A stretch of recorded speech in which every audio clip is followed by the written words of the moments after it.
아, 진짜 요즘도 시어머니 오면 밥 해주고 그러는 사람 있어? 나는 절대 그런 짓 안 해. 우리 집은 반반이 원칙이거든. 밥 해달라고 하면 시켜 드세요 하면 그만이야. 옛날 사람들이 왜 이렇게 집밥에 집착이 심한 거야? 진짜.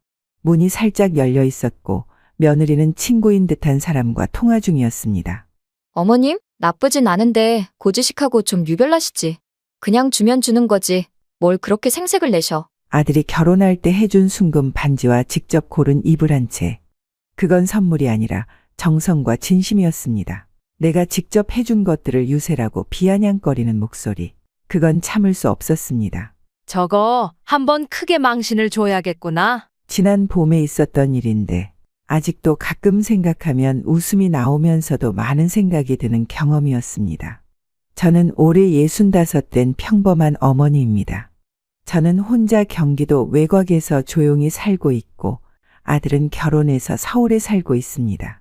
결혼 얘기가 본격적으로 오가던 어느 날 아들 민재가 저를 조심스레 부르더니 며느리 될 민지와 함께 앉았습니다.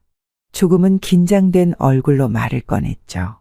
엄마, 우리 결혼식이랑 신혼집 얘기 좀 할까 해서요. 그래, 안 그래도 너희 집은 어떻게 할 건데? 아들과 며느리는 요즘 세대답게 결혼은 반반.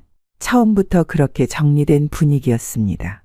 요즘은 남자 혼자 집 해오기 힘들잖아요. 서울은 너무 비싸고 전세도 대출 없이 못 구하더라고요. 그래서 우리 생각엔 각자 모은 돈 2억씩 합쳐서 거기다 전세자금 대출 조금 얹어서 서울에 전세 얻으려고 해. 결혼은 둘이 하는 거니까 저희는 반반이 제일 공평하다고 생각했어요. 남자가 집 마련하면 여자 쪽에서 혼수해오고 이런 건 너무 옛날 방식인 것 같아서요. 그래, 요즘 세상에 그런 거 따지기보단 둘이 잘 의논해서 맞춰가는 게 중요하지. 네, 그래서 전세 맞추고 혼수도 저희가 필요한 만큼만 챙기려고요. 가구랑 가전은 브랜드 같은 거 따지지 않고 실용적인 걸로 할 거고요. 처음엔 조금 낯설었습니다. 내 자식 결혼인데 시댁 어른으로서 뭔가 해줘야 하지 않나 하는 생각도 있었고 예전처럼 신랑 쪽에서 집을 마련하고 신부 쪽에서 혼수를 챙기던 때가 자꾸 떠올랐으니까요. 그 말이 어쩐지 참 기특하고 고마웠습니다. 요즘처럼 맞벌이 시대에 어쩌면 쉬운 선택이 아니었을 텐데 기꺼이 가정을 돌보겠다는 그 마음이 예뻐 보였습니다. 결혼이 반반이면 저도 제 몫만큼은 예쁘게 채워주고 싶었거든요. 그래, 내가 너희한테 뭐 해주 싶구나. 그러면 엄마가 예물 반지는 내가 해줄게. 그 반지는 평생 가는 거니까 서로 꼭 붙들고 살라는 뜻으로. 어머님, 그런 부담 안 주셔도 돼요. 저희가 정말 괜찮아요. 괜찮긴 뭐가 괜찮아. 내가 우리 며느리 손에 끼워주는 반지 하나쯤은 해줘야지. 사돈댁엔 이불도 한 벌 보내드릴 거야. 겨울 이불이랑 베개까지 따뜻하게 덮으시라고. 제가 아는 단골 귀금속상에 가서 아들 민재 손 크기까지 다 적어서 맞췄습니다. 순금으로 된 작지만 단단한 예물 반지 한 쌍. 살다 보면 이 반지처럼 서로의 손을 꼭 잡고 변치 말고 살아라. 는 뜻을 담아서요. 그리고 사돈댁엔 이불 세트를 준비했습니다. 그냥 돈 주는 게 아니라 정성이 느껴지길 바랐습니다. 봄가을용 호치불 한 장, 겨울용 극세사 이불 한 장, 그리고 포근한 솜 베개 2개. 사돈댁에서 아이고 이런 것까지 다 준비하셨어요. 감사해요라며 웃었습니다. 그렇게 둘은 많은 사람들의 축복 속에 결혼을 했습니다. 그리고 머지않아 둘은 제게 2 손자까지 안겨주었습니다. 첫째는 저를 꼭 닮아 눈이 크고 장난꾸러기였고 둘째는 아빠인 민재처럼 얌전하고 눈웃음이 예쁜 아이였어요. 아이를 안아보는 순간 아, 나도 이제 진짜 할머니가 됐구나. 눈물이 핑 돌 정도로 감격스러웠습니다. 그렇게 손주들 커가는 재미를 보며 살다 보니 어느덧 5년이 흘렀습니다. 지난 3월 아들이 전화로 부탁을 했습니다. 4박 5일 해외 출장을 가야 하는데 손주 2명을 봐줄 수 있겠냐고요. 전업주부인 며느리는 집에 있지만 도움이 필요하다고 했습니다. 손주들을 보고 싶기도 했고 아들 내외를 돕고 싶은 마음에 흔쾌히 승낙했습니다. 서울 아파트에 도착했을 때 며느리는 문 앞까지 나와 환한 얼굴로 절 맞이했습니다. 어머님, 와주셔서 정말 감사해요. 멀리서 오시느라 힘드셨죠? 아휴, 뭐. 손주들이 보고 싶어서 오는 길이 피곤하진 않더라. 저는 며느리 손을 한번 꼭 잡으며 웃었고 며느리도 가볍게 고개를 끄덕였습니다. 제가 오늘은 좀 집을 비워야 해서요. 급하게 잡힌 동창 모임이 있는데 빠질 수가 없어서요. 제가 원래는 좀 있다가 나가려고 했는데 오시자마자 바로 나가게 돼서 죄송해요. 아이들은 간식 시간 되면 과일 좀 챙겨주시고요. 과일은 냉장고에 있어요. 사과랑 포도 씻어두었고 냅킨도 옆에 놨어요. 그리고 혹시 배고프시면 시리얼 있으니까 드셔도 되고요. 그래, 바쁘면 빨리 가봐라. 그 사이 며느리는 외출용 코트를 입고 가방을 챙기며 현관 쪽으로 향했습니다. 아, 어머님. 혹시 급한 일 생기면 저한테 문자 주세요. 전화를 못 받을 수도 있어서요. 그럼 다녀올게요. 덜 닫힌 문이 찰컥 소리를 내며 닫혔습니다. 그때 거실에 있던 손주가 해맑게 물었습니다. 할머니, 우리 오늘 저녁에 뭐 먹어요? 치킨 피자? 저는 잠시 아이 얼굴을 바라보다 작게 웃으며 대답했습니다. 글쎄다, 오늘은 할머니가 해줄까? 할머니가 책 읽어줄게. 첫날 손주들 숙제를 봐주고 놀아주느라 시간이 금방 지나갔습니다. 저녁 시간이 다가왔을 때 며느리가 돌아와서 제가 부엌으로 가려고 하자 말했습니다. 어머님 뭐 필요한 거 있으세요?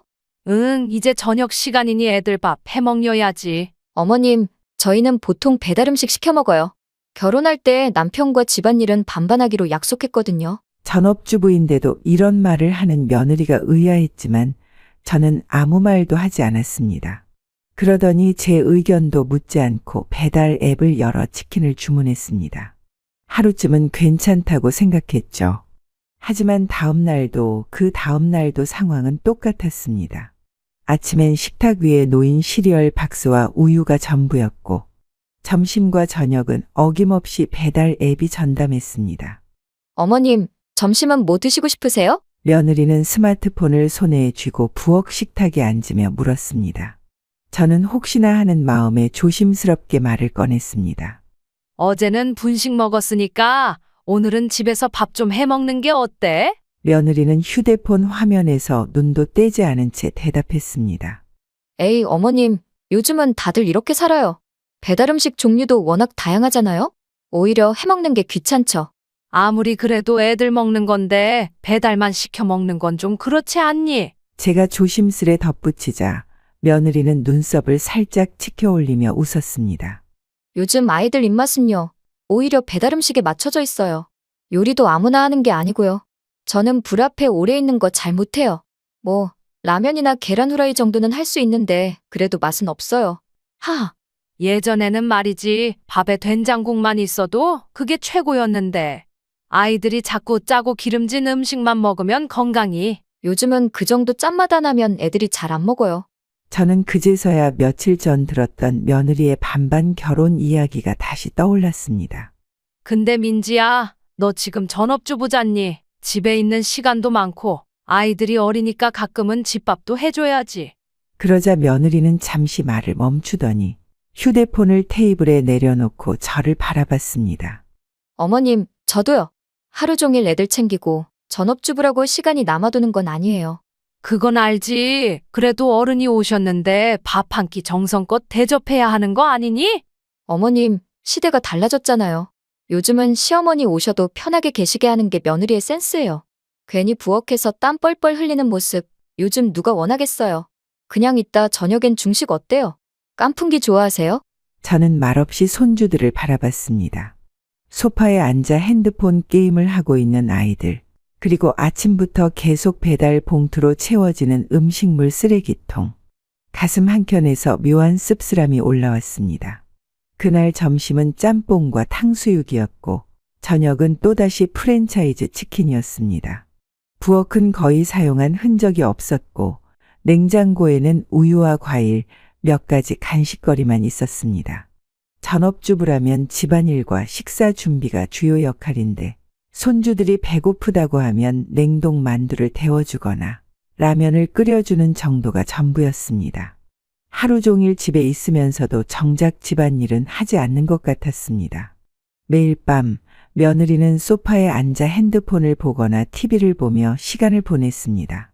설거지도 하지 않았고 바닥도 치우지 않았습니다. 처음에는 이해하려 했지만 시간이 지날수록 불편함은 커져갔습니다. 집에서 온종일 시간을 보내는 사람이 왜 이렇게 집안일에 소홀한지 이해할 수 없었습니다. 제가 젊었을 때를 생각해보면 아무리 바빠도 시부모님이 오시면 정성껏 대접했습니다. 물론 시대가 변했고 젊은 세대의 생활 방식을 존중해야 한다는 것도 알고 있습니다. 하지만 기본적인 예의와 정성까지 사라져야 하는 걸까요? 셋째 날 드디어 제 인내심이 한계에 다다랐습니다. 오후 늦게 봉사활동에서 돌아온 며느리가 또다시 배달 앱을 열자 저는 더 이상 참을 수 없었습니다. 민지야, 너는 집에서 대체 뭐 하는 거니? 며느리가 놀란 표정으로 저를 쳐다보았습니다. 무슨 말씀이세요, 어머님? 사흘 내내 지켜봤어. 집에 있을 때도 아이들 숙제는커녕 밥 한 끼 제대로 차려주는 걸 못 봤어. 며느리의 얼굴이 굳었습니다. 요즘은 다들 이렇게 살아요. 어머님 세대와는 달라요. 달라도 너무 다르구나.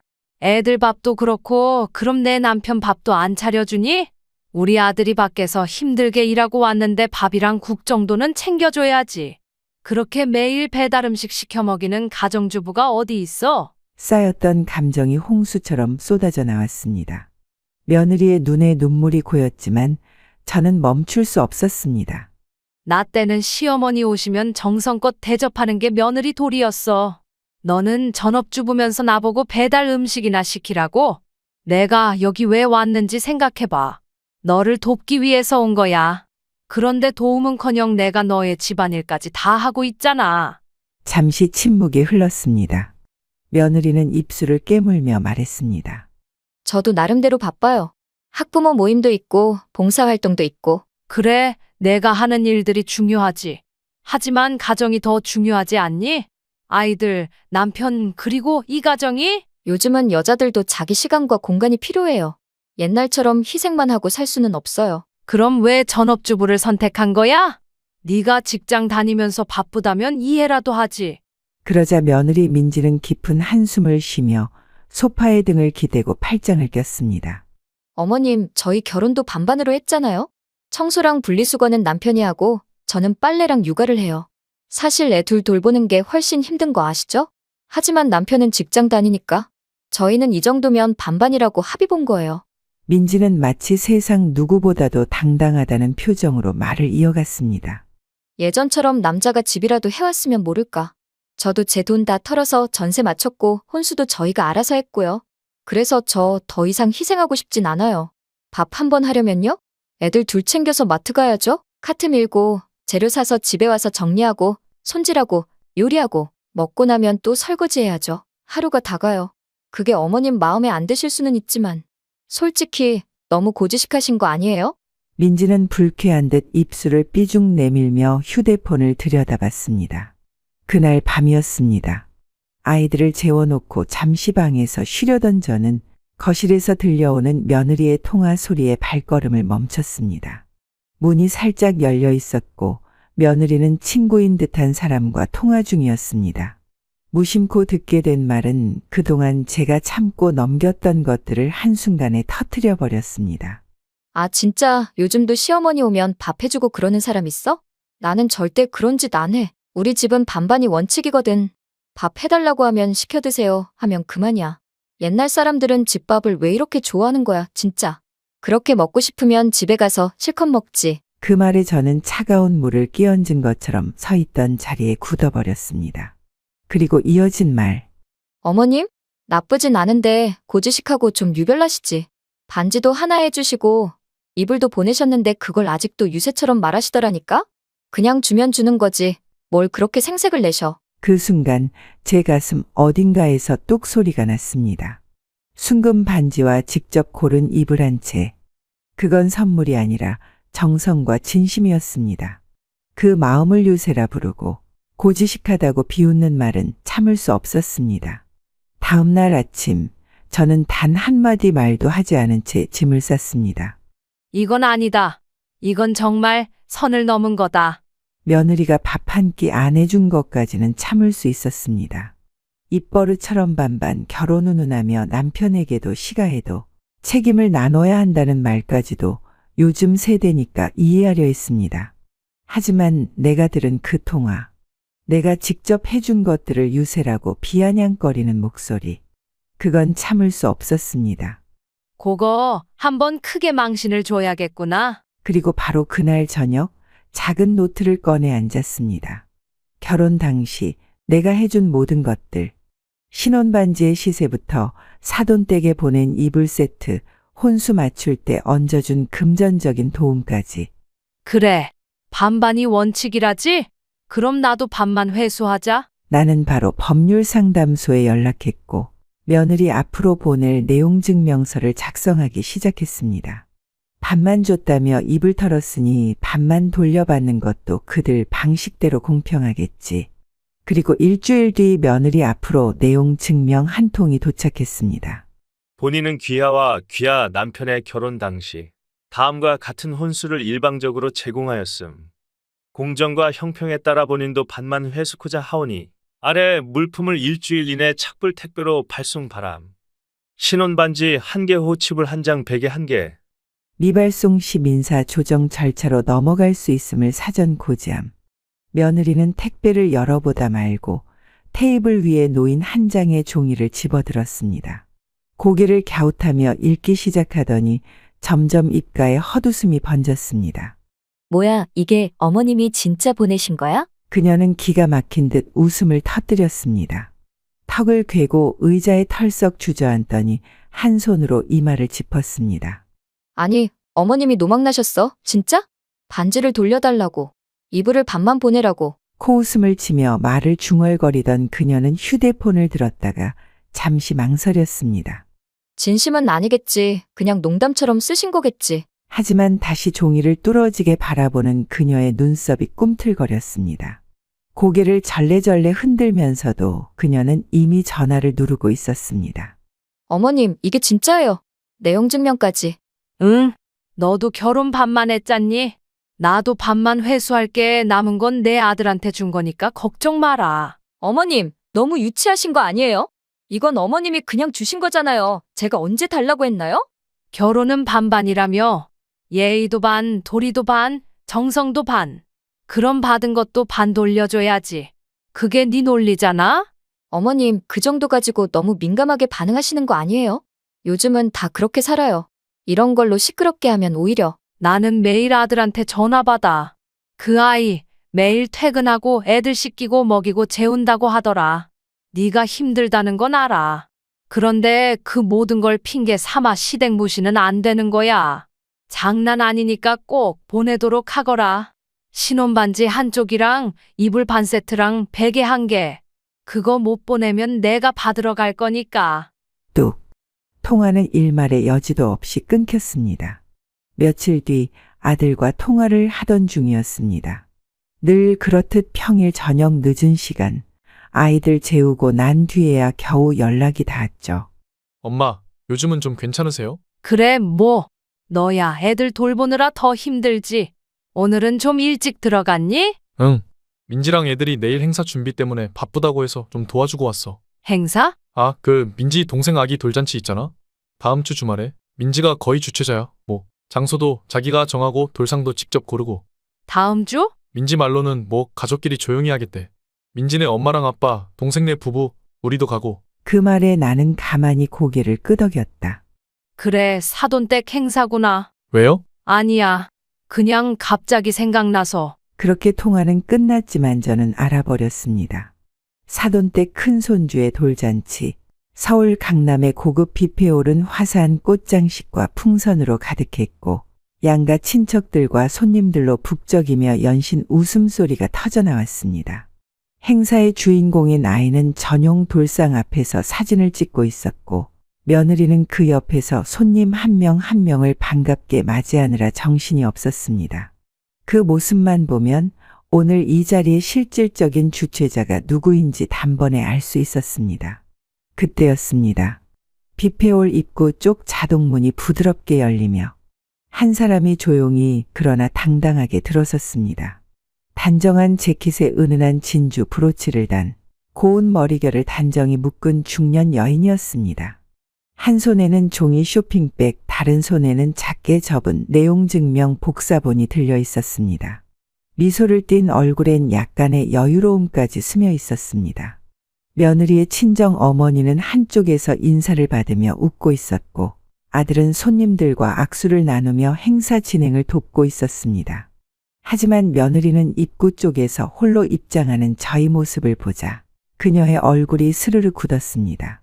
고정된 눈, 얼어붙은 입꼬리, 식은땀이 송골송골 맺히는 이마였습니다. 어머님, 전 마치 아무 일도 없는 듯 곁에 있던 한 지인에게 다정히 고개를 숙이며 인사를 건넸습니다. 아유, 안녕하세요. 제가 마침 요 근처에 일이 있어서 지나가다 우연히 들렀네요. 우리 며느리 가족 돌잔치 한다고 해서요. 며느리는 급하게 다가오며 속삭이듯 말했습니다. 어머님, 여긴 어떻게 알고 오셨어요? 전 시선을 돌려 며느리의 얼굴을 천천히 바라보며 웃는 얼굴 그대로 작은 종이 한 장을 꺼내 보였습니다. 내용 증명 잘 받았지? 아무 답이 없어서 내가 직접 받으러 왔어. 혹시 잊을까봐. 며느리는 당황을 감추지 못한 채 주변을 흘끔거리며 주변 손님들이 이 말을 듣지 않았길 바라듯 조심스레 말렸습니다. 어머님, 제발 여기선 이러지 마세요. 사람들 다 보는 데서. 응, 사람들 다 보니까 온 거야. 내가 준 혼수 반만 돌려받으러. 그 순간 며느리의 친정 어머니가 다가와 어색하게 웃었습니다. 아휴, 조 여사님 여기까지 오셨네요. 어쩐 일이세요? 제가 뭐 딱히 일부러 온 건 아니고요. 그냥 근처에 일이 있어서 잠깐 들른 거예요. 오늘처럼 좋은 날 축하도 드릴 겸 해서요. 제가 보낸 이불 잘 쓰고 계시죠? 순간 공기마저 싸하고 가라앉았습니다. 친척 몇몇이 흘깃흘깃 눈치를 보며 쳐다봤고 행사 분위기는 묘한 긴장감으로 휩싸였습니다. 아유, 사돈 그런 걸로 뭘. 지금 이런 자리에선 좀 진정하시고요. 뭐 그런 사소한 일 때문에 여기까지 오신 겁니까? 지금 손님들도 많고 분위기가. 사돈은 어이없다는 듯 웃으며 말했지만 표정은 굳어 있었습니다. 아유, 그런 걸로 뭘. 지금 이런 자리에선 좀 어머님 진정하시고요. 근데 아무 대답이 없으시길래 직접 받으러 왔어요. 며느리는 얼굴이 벌겋게 달아오른 채 사람들 눈치를 보며 귀까지 빨개졌고 사돈댁 식구들은 물잔을 들고 멈칫한 채 서로 눈치만 보았습니다. 제가 받은 만큼만 돌려받겠다는데 뭐가 그렇게 불편하세요? 저는 며느리한테 배운 대로 하는 중인데요. 그 말에 주변에 있던 몇몇 친척들이 입을 가리고 웃음을 참았고 삼촌 한 명은 하며 물을 마시는 척 뒤돌아섰습니다. 사돈은 결국 식은땀이 줄줄 흐르며 입을 떼었습니다. 이따가 제가 처리할게요. 네, 기다릴게요. 여기서요. 어머니는 맞은편 소파에 앉으며 다시 미소를 지으셨습니다. 나야 뭐 급한 건 없어요. 그 말에 며느리는 입술을 꽉 깨물고 시선을 돌렸고 사돈 역시 말끝을 흐리며 어색하게 웃기만 했습니다.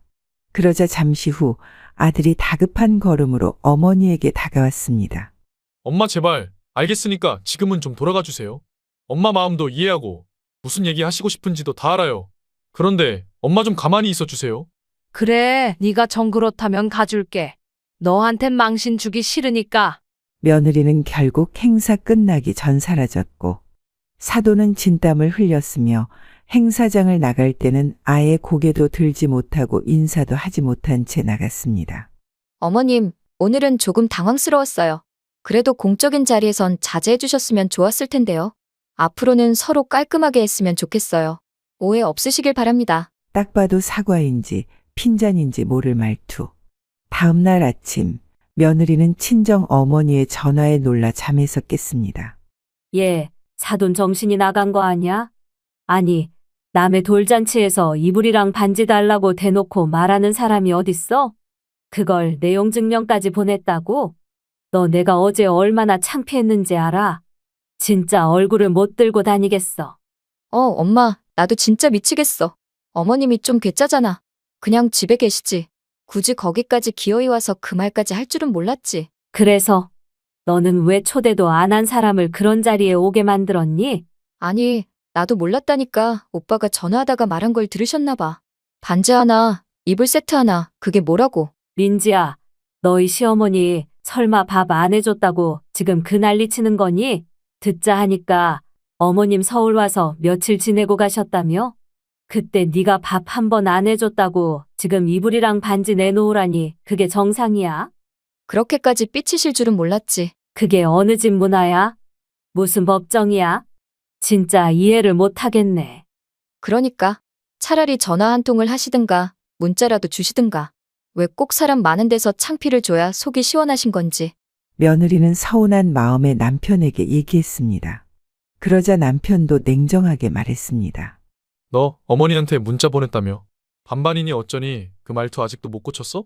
난 그냥 정확히 하자는 뜻으로. 그게 정확한 게 아니라 오만한 거야. 솔직히 말해봐. 그동안 우리 엄마 오셨을 때 대접 제대로 한 적 있어? 삼시세끼 배달에 애 맡기고 소파에 누워 폰질이나 하면서.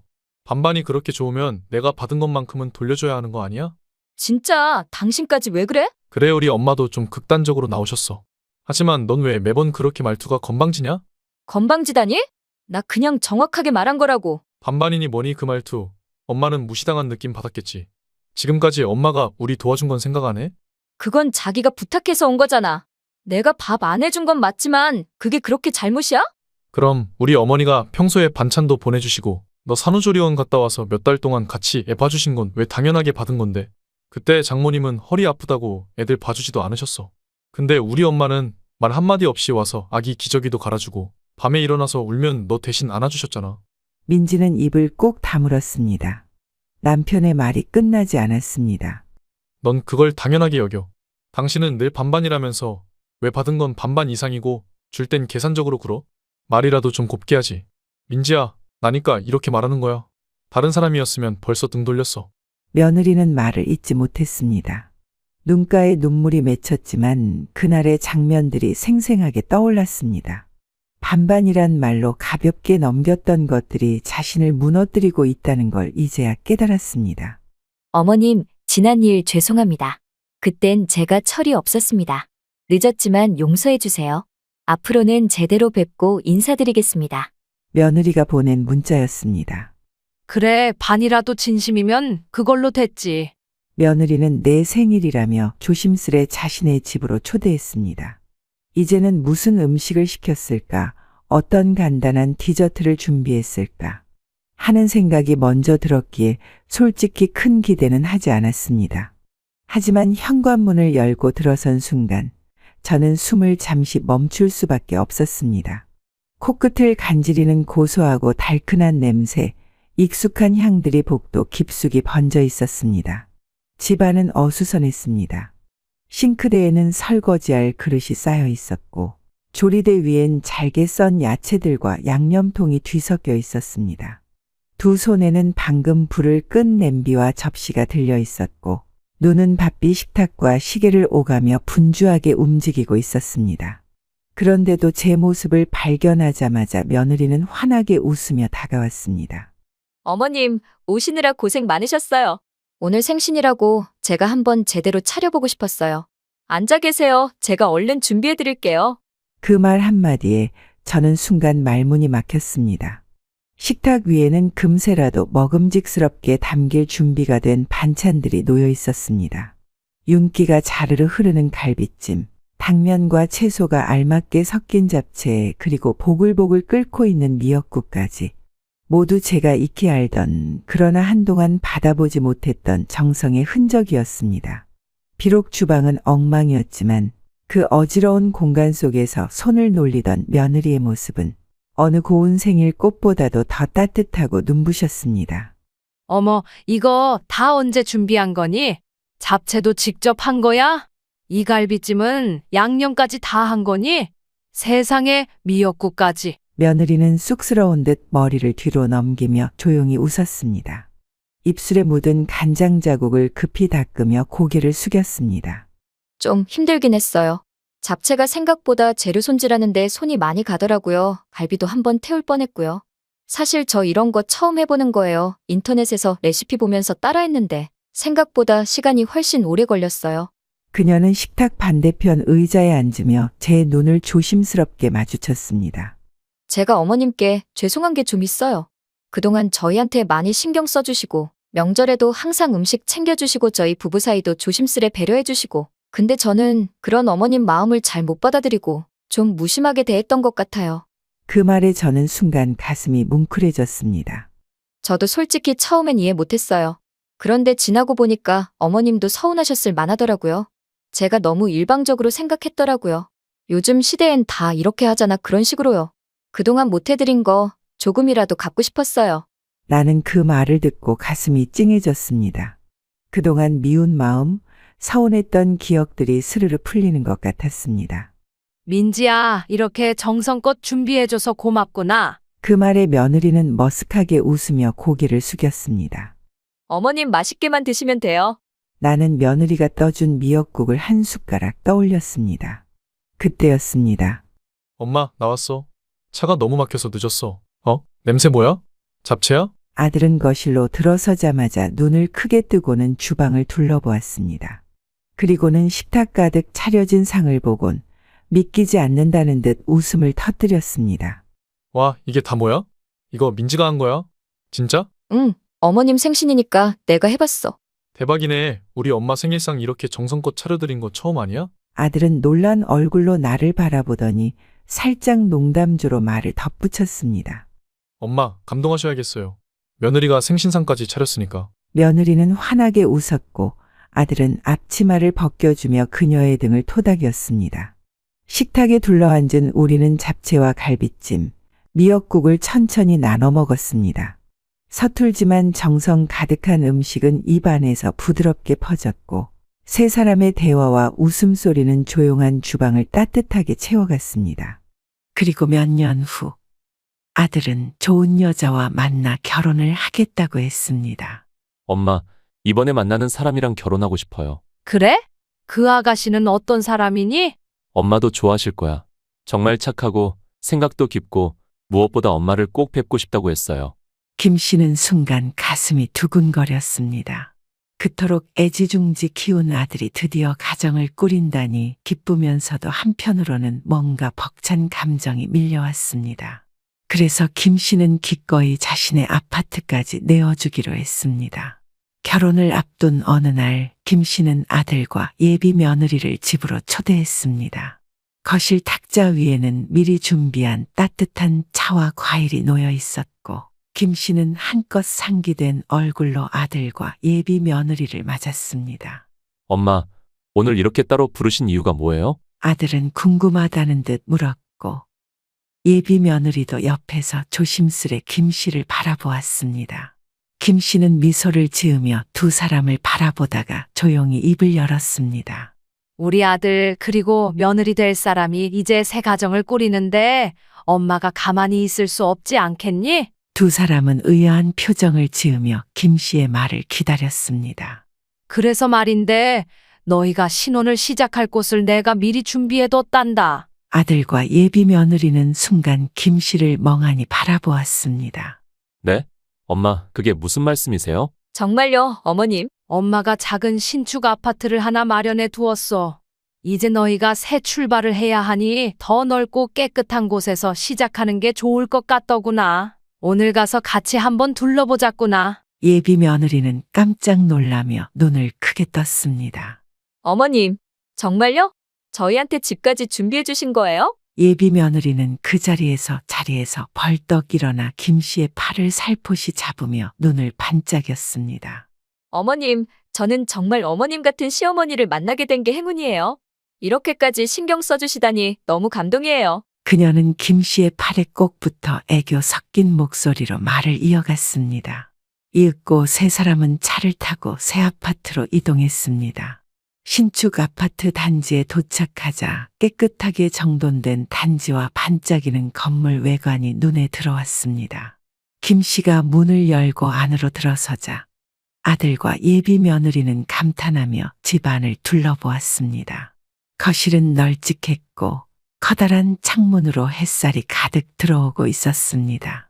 주방은 최신식으로 깔끔하게 정리되어 있었고 방마다 하얀 벽지가 새 것처럼 빛났습니다. 엄마, 여기 진짜 너무 좋아요. 아들은 감탄하며 집안을 돌아다녔습니다. 예비 며느리는 더더욱 감격한 듯 두 손을 모아 입을 가린 채 김 씨를 바라보았습니다. 어머님이 이렇게까지 챙겨주시니까 저 정말 더 잘해야겠어요. 앞으로 어머님이 뭐 필요하신 거 있으시면 저한테 꼭 말씀하세요. 김 씨는 웃으며 그녀를 바라보았습니다. 그래, 그렇게 말해주니 마음이 놓이는구나. 우리 아들 잘 부탁한다. 아들도 감격한 표정으로 어머니를 바라보며 고개를 끄덕였습니다. 엄마, 정말 감사합니다. 엄마 덕분에 좋은 곳에서 시작할 수 있게 됐어요. 세 사람은 그렇게 행복한 미소를 지으며 아파트를 둘러보았습니다.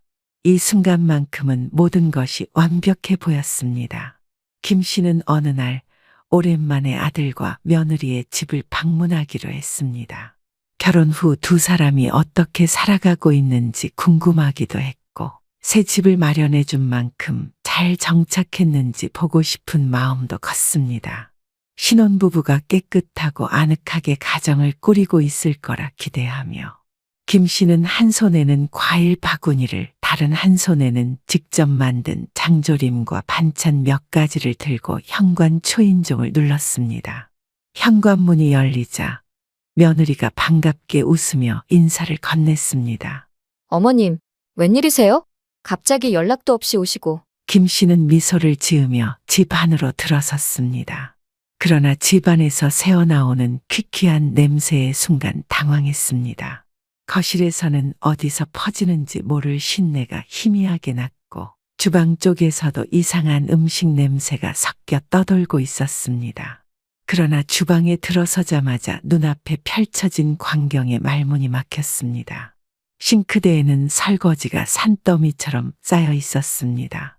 개수대에는 국물이 남아있는 냄비와 기름때가 낀 프라이팬이 방치되어 있었고, 설거지통 안에는 며칠은 묵은 듯한 그릇들과 젓가락들이 아무렇게나 놓여 있었습니다. 싱크대 주변에는 국물이 말라붙어 얼룩져 있었고 기름때가 껴서 번들거렸습니다. 김 씨는 불쾌한 냄새에 코를 찡그리며 냉장고 문을 열었습니다. 냉장고 안은 온통 배달 음식 용기로 가득 차 있었습니다. 반찬통 하나 없이 삼겹살 배달 박스, 치킨 박스, 남은 족발 용기, 중국집 음식 포장 용기들이 아무렇게나 들어차 있었습니다. 심지어 어떤 것은 뚜껑도 닫히지 않은 채 음식물이 삐져나와 있었습니다. 거실을 돌아보니 더 심각했습니다. 소파 위에는 며칠치 빨래로 보이는 옷가지들이 널브러져 있었고, 바닥에는 먼지가 쌓여 있고, 머리카락이 군데군데 뭉쳐 있었습니다. 김 씨는 당황한 표정으로 며느리를 바라보았습니다. 이게 다 뭐니? 집안일을 언제 했던 거야? 이렇게 어질러져 있으면 어떻게 살아? 그러나 며느리는 전혀 미안해하는 기색도 없이 태연하게 말했습니다. 어머님, 요즘은 다 이렇게 살아요. 누가 집에서 밥 해먹고 설거지하고 그래요? 그냥 시켜 먹으면 되죠. 그래도 너는 가정주부인데 조금은 신경 써야지. 여기가 돼지우리야? 어머님, 집에서 밥 해 드세요? 요즘은 다 배달이나 밀키트 사 먹는 시대잖아요. 차라리 돈 주고 편하게 먹는 게 낫죠. 김 씨는 말문이 막혔습니다. 요즘 젊은 사람들이 배달 음식을 많이 시켜 먹는다는 건 알고 있었지만, 그래도 기본적인 정리와 살림은 해야 하지 않겠냐는 생각이 들었습니다. 그렇게 계속 시켜 먹으면 돈도 많이 들지 않니? 몸도 상하고. 그러나 며느리는 오히려 뻔뻔한 얼굴로 말했습니다. 저희는 저희 방식대로 살고 있어요. 누가 집에서 요리하고 살림하나요? 김 씨는 가슴이 턱 막혀오는 기분이 들었습니다. 자신이 마련해준 집에서 아들이 이렇게 살아간다니 도저히 이해가 되지 않았습니다. 그러나 며느리는 그 말에도 피식 웃으며 어이없는 말을 던졌습니다. 어머님, 뭐 드시고 싶은 거 있으세요? 배달 시켜드릴까요? 김 씨는 어처구니가 없어서 말이 나오지 않았습니다. 며느리는 마치 이게 뭐가 문제냐는 듯 휴대폰을 집어들고 배달 앱을 켰습니다. 며느리가 휴대폰을 만지작거리며 아무렇지도 않게 배달 음식을 시키겠다고 말하는 순간 더 이상 참을 수가 없었습니다. 가정주부라는 애가 이렇게까지 집안일을 안 하면 어떡하니? 며느리는 갑작스러운 김 씨의 말에 순간 당황한 표정을 지었습니다. 김 씨는 계속해서 말을 이어갔습니다. 넌 집에서 도대체 뭘 하는 거야? 우리 아들은 지금 밖에서 하루 종일 고생하고 있는데 설마 집 청소도 우리 아들이 하니? 며느리는 그제야 휴대폰을 내려놓고 김 씨를 빤히 바라보았습니다. 하지만 그녀의 표정에서는 죄송한 기색은커녕 억울하다는 듯한 태도가 더 강하게 드러났습니다. 남편 퇴근하면 남편이랑 같이 치울 때도 있고요. 빨래 같은 건 남편이 다 해줘요. 어머님, 그래도 저도 가끔 냉장고 청소도 하고 주말에는 청소기도 돌리고 할 거 다 해요. 그녀는 마치 자신이 굉장히 가정적인 사람이라도 되는 듯 당당하게 말을 했습니다. 김 씨는 순간 눈앞이 깜깜해졌습니다. 뭐라고? 그녀는 더 이상 참을 수 없었습니다. 그런데 왜 집안이 이 꼴이야? 어디가 깨끗하다는 거니? 이게 사람이 사는 집이야? 아니, 어머님, 요즘은 부부가 같이 집안이라는 시대예요. 저도 저 나름대로 할 건 다 하고 있다니까요? 네 할 일을 남편한테 떠넘기는 거 아니고? 지금 퇴근하고 힘들어 죽겠는 애한테 집안일까지 시키는 게 말이 된다고 생각해? 남편도 저랑 같이 사는데 당연히 같이 해야죠. 어머님은 아들만 걱정하세요? 이렇게 방치하면서 할 거 다 한다고 말하는 게 말이 되니? 저희도 저희 방식대로 살아가고 있는 거라니까요. 그러나 며느리는 여전히 이해하지 못한다는 표정으로 김 씨를 바라보았습니다. 도무지 상식이 통하지 않는 사람이구나 싶었고, 이런 며느리와 함께 살고 있는 아들이 걱정되었습니다. 속이 답답해진 김 씨는 그대로 현관으로 향했습니다. 어머님, 어디 가세요? 뒤에서 며느리가 아무렇지 않게 건네는 말이 들렸지만 김 씨는 대꾸하지 않고 신발을 신었습니다. 어떻게든 좋게 말해보려 했는데 내가 너무 바보 같았나? 엘리베이터 문이 열리고 김 씨가 1층으로 내리자 익숙한 얼굴이 눈에 띄었습니다. 엄마? 아들이 막 현관으로 들어서던 참이었습니다. 김 씨를 발견한 아들은 순간 놀란 표정을 지었습니다. 엄마가 여긴 웬일이세요? 연락도 없이 갑자기 오시고. 마침 잘 됐다. 집에 들어가기 전에 나랑 잠깐 이야기 좀 하자. 아들은 어머니의 표정을 살피며 눈을 깜빡였습니다. 평소 같았으면 반갑게 맞이했을 텐데 김 씨의 표정이 심상치 않음을 느낀 듯했습니다. 무슨 일이세요, 엄마? 어디 아프세요? 아니다. 그냥 너랑 이야기 좀 하고 싶어서. 근처 카페라도 가자. 네, 그럼 저기 앞에 있는 카페로 가요. 두 사람은 단지 앞 작은 카페로 향했습니다. 퇴근 시간이라 그런지 카페 안은 한산했습니다. 김 씨는 창가 쪽자리에 앉았고 아들은 익숙한 듯 메뉴를 확인하더니 커피 2잔을 주문했습니다. 엄마, 갑자기 왜 오셨어요? 그리고 얼굴이 많이 안 좋아 보이시는데 무슨 일 있으세요? 성주야, 네 집에 다녀왔다. 근데 왜요? 집사람이 뭐 잘못했어요? 그래, 며느리랑 이야기도 좀 나눴다. 엄마, 혹시 무슨 말씀 들으셨어요? 성주야, 와이프가 밥은 잘해주니? 어색하게 웃으며 머리를 극적이더니 결국 솔직한 마음을 털어놓았습니다. 보셨구나. 사실 제대로 된 밥을 먹어본 게 언젠지 기억도 안 나요. 아침엔 바빠서 그냥 커피 한 잔 마시고 나가고 저녁엔 항상 햇반이나 배달 음식으로 때우거든요. 그냥 대충 먹다 보니 어느새 이렇게 됐어요. 한때 말랐던 얼굴선은 어느새 둥그러져 있었고 턱선도 흐릿해져 있었습니다. 몇 년 전만 해도 날렵했던 몸매였는데 요즘 들어배도 나오고 몸이 둔해 보였습니다. 그래서 요즘 살도 많이 찌고 속도 더부룩해요. 배달 음식이 기름진 게 많잖아요. 계속 먹다 보니까 속이 늘 불편해요. 얼마 전에 위가 아파서 병원도 갔어요. 의사 선생님이 되도록이면 집에서 건강한 음식 먹으라고 하더라고요. 아니, 너 벌써 위가 안 좋을 정도면 심각한 거 아니니? 그렇게 계속 살다 보면 건강 망치는 건 시간 문제야. 김 씨는 속이 답답해지는 걸 느꼈습니다. 성주야, 내가 밖에서 얼마나 힘들게 일하고 들어오는데 집에서조차 편하게 쉬지도 못하고 밥도 제대로 못 먹고 살면 몸이 어떻게 버티겠니? 가끔은요, 엄마가 해주시던 밥이 너무 그리워요. 따끈한 쌀밥에 된장찌개, 고소한 계란말이 같은 거요. 그런데 이제 그런 밥을 먹을 일이 없어요. 회사에서 점심도 대충 먹고 저녁도 배달이니까. 너 그렇게 살아서 되겠니? 남편이 하루 종일 일하고 돌아오면 따뜻한 밥 한 끼 정도는 해줄 수 있는 거 아니니? 요즘 세상은 엄마 때와는 다르잖아요. 집안일은 서로 나눠서 해야 한다는 게 당연한 분위기라서요. 그래서 아내한테 밥 좀 해주면 안 되냐고 말도 못 하겠어요. 괜히 얘기 꺼냈다가 요즘 세상에 그런 게 어디 있냐는 말만 들을 것 같아서요. 그럼 계속 이렇게 살겠다는 거야?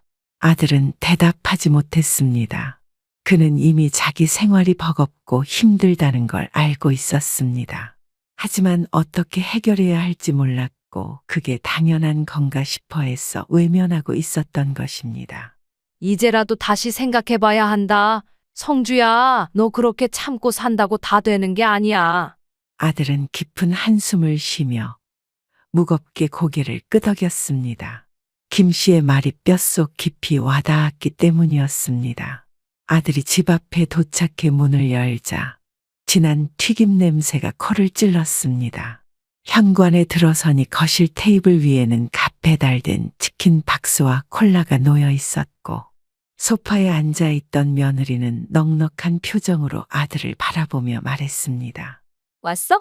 오늘 왜 이렇게 늦었어? 빨리 와서 먹어. 치킨 식겠다. 며느리는 김이 모락모락 나는 치킨을 콜라 한 모금과 함께 삼키고는 만족스럽게 입을 닦았습니다. 아들은 천천히 소파로 다가가며 조심스레 입을 열었습니다. 우리 이렇게 매일 시켜 먹지 말고 밥을 해 먹는 건 어때? 갑자기 그게 무슨 소리야? 이렇게 매일 시켜 먹으면 돈도 많이 들고 건강도 안 좋잖아. 나 요즘 속도 자주 더부룩하고 살도 많이 찌는 것 같아.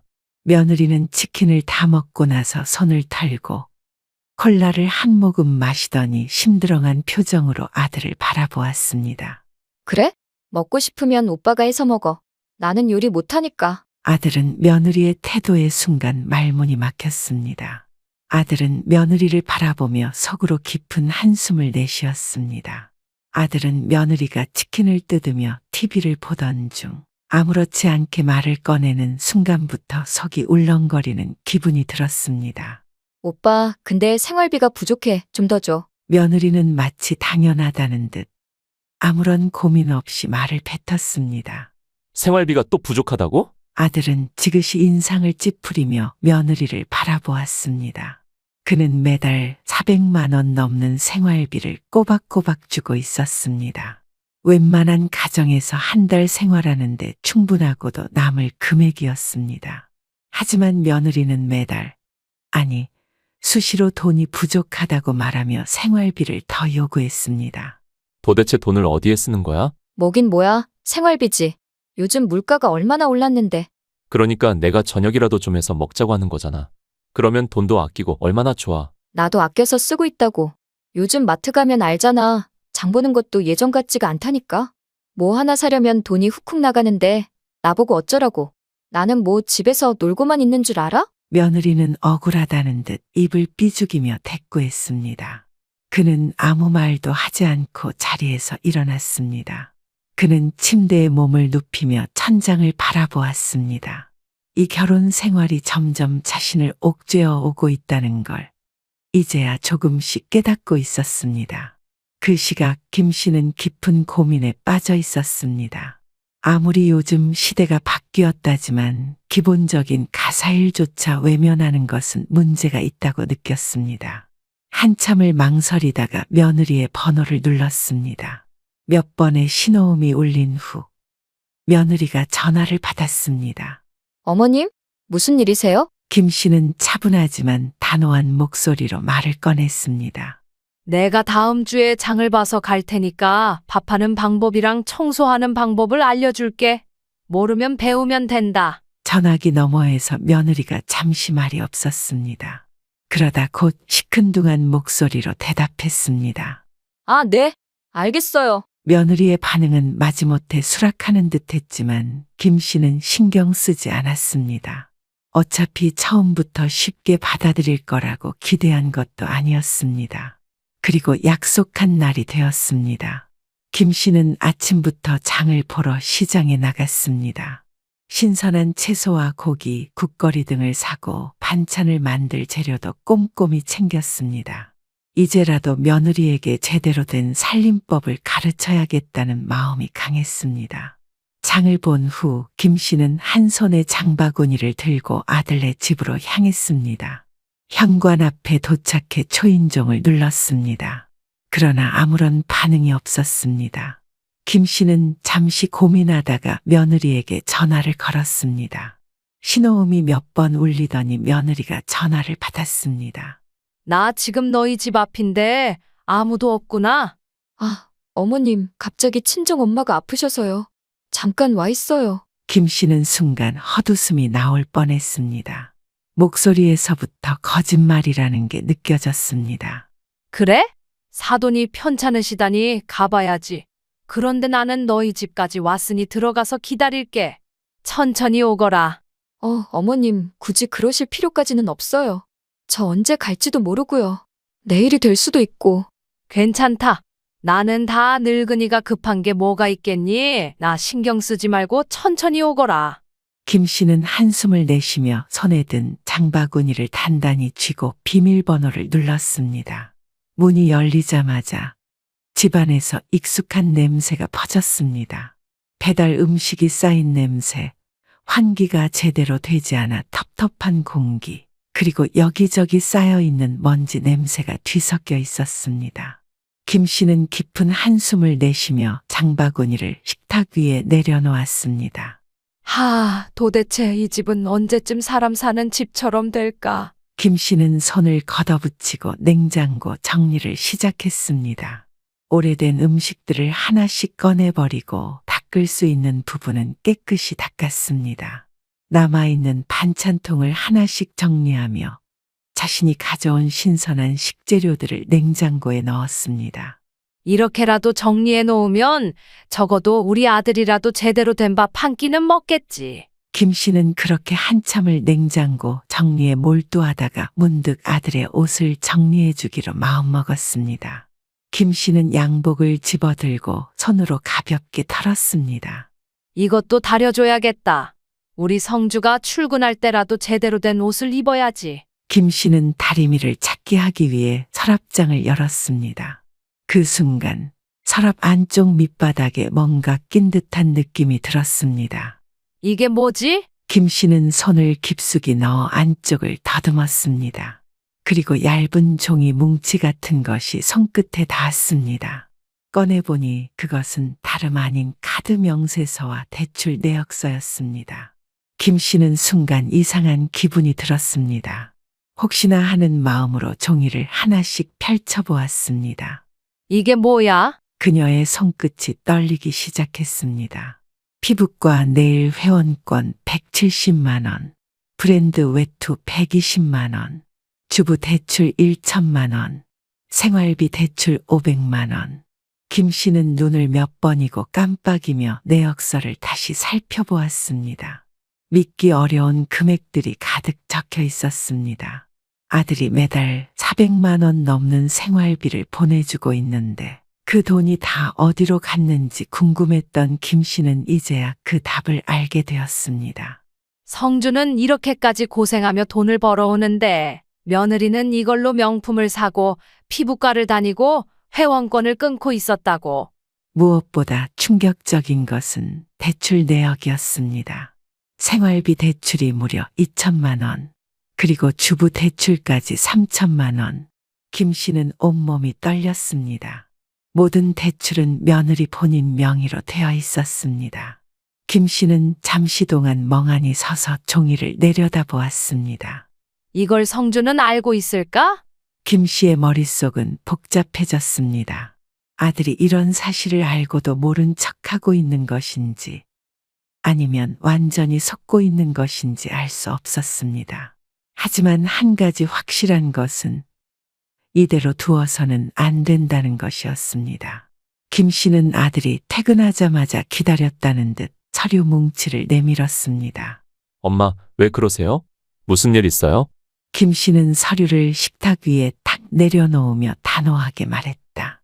이거 네 아내가 대체 무슨 짓을 하고 있는 건지 직접 보고 이야기해라. 아들은 처음에는 그저 평범한 생활비 지출 내역이라고 생각했지만 몇 장을 넘기자 점점 그의 표정이 굳어갔습니다. 이게 다 뭐야? 생활비 부족하다고 해서 다 줬는데 대출까지 받았다고? 그 순간 초인종 소리가 울렸습니다. 김 씨와 아들이 동시에 문 쪽을 바라보았습니다. 왔구나. 김 씨는 이미 예상하고 있었습니다. 며느리가 일부러 약속을 피하려고 했다는 것을, 그리고 자신이 그냥 돌아갈 거라고 생각했기만 이제는 모든 사실을 밝혀야만 했습니다. 어머, 나왔어. 며느리는 활기차게 문을 열며 집 안으로 들어섰습니다. 그러나 그녀는 눈앞에 펼쳐진 분위기가 심상치 않음을 느끼고는 걸음을 멈췄습니다. 거실 중앙의 식탁 위에는 수북이 쌓인 영수증과 대출 서류가 놓여 있었고, 김 씨와 아들은 단단한 표정으로 그녀를 응시하고 있었습니다. 무슨 일이야? 그녀는 애써 태어난 척하며 웃으며 다가갔습니다. 분위기가 왜 이래? 나 뭐 잘못했어? 이거 내가 쓴 카드 명세서랑 대출 내역이다.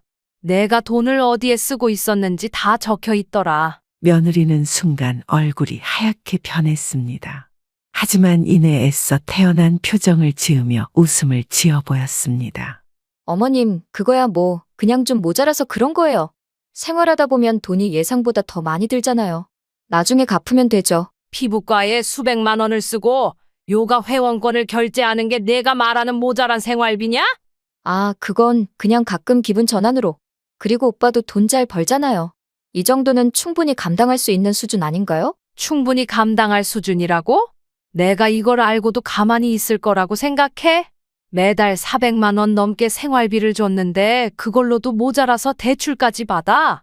며느리는 눈을 깜빡이며 어이없다는 듯 웃었습니다. 어차피 아파트도 우리 명의로 바꿀 텐데 그 돈으로 대출 갚으면 되죠. 뭐라고? 어차피 어머님도 이제 연세 드시고 나중엔 이 집도 우리 명의로 돌려야 하잖아요? 그럼 이 대출 정도는 아무 문제 없어요. 그냥 조금만 기다리면. 이 아파트가 네 거라고? 네가 뭘 했다고 네 명의로 돌려? 이 집은 내가 평생 고생해서 마련한 집이다. 내가 뼈 빠지게 벌어서 내 아들 키우면서 하나하나 아껴가며 장만한 내 집이야. 그런데 내가 이 집을 마치 자기 재산인 것처럼 생각하고 있다는 거니? 아니, 그런 뜻이 아니라 그냥 나중에. 아들은 손에 힘을 주어 서류를 꾸깃꾸깃 구기며 이를 악물었습니다. 네가 그래서 계속 아파트 명의 언제 바꿔주냐고, 왜 안 바꾸냐고 떼쓰고 화냈던 거야? 너 지금 나를 뭘로 보는 거야? 내가 네 빚 메꿔주는 기계야? 마음껏 써도 내가 다 감당해 줄 거라고 생각했어? 그러더니 그녀는 갑자기 털썩 무릎을 꿇었습니다. 오빠, 정말 미안해. 내가 잠시 정신이 돌았나 봐. 김 씨는 며느리가 눈물을 뚝뚝 흘리며 손을 모으는 모습을 보며 한숨을 쉬었습니다. 이제 와서 저렇게 눈물을 흘리면 뭐하나? 하지만 며느리는 필사적으로 변명하며 아들의 바짓가랑이를 붙잡았습니다. 이제라도 정신 차리고 갚을게. 알바라도 해서 돈 벌어서 다 갚을게. 그리고 이제 집안일도 열심히 할게. 아들도 더 이상 그녀의 눈물에 흔들리지 않았습니다. 오히려 더욱 냉정한 표정으로 며느리를 내려다보며 단호하게 말했다. 당장 꺼져. 며느리는 아들의 말에 눈을 크게 떴습니다.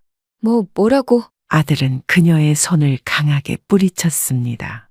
당장 이 집에서 나가라고. 너랑은 더 이상 같이 못 살아. 나 진짜 정신 차릴게. 아니, 이제 끝이야. 난 더 이상 너랑 같이 살 이유가 없어. 이혼해. 짐 챙겨. 오늘 안으로 나가라. 며느리는 바닥에 주저앉아 울기 시작했습니다. 오빠, 제발 이혼만은 안 돼. 집안일 어머님이 가르쳐 주신다면서요? 나 배울게, 할게. 그러니까 제발 이혼은 안 돼. 이제 와서 그게 무슨 소용이야. 아들은 짜증스럽게 그녀의 손을 떼어냈습니다. 그러나 며느리는 다시 달라붙으며 흐느꼈습니다. 오빠, 나 이렇게 쫓겨나면 갈 데도 없어.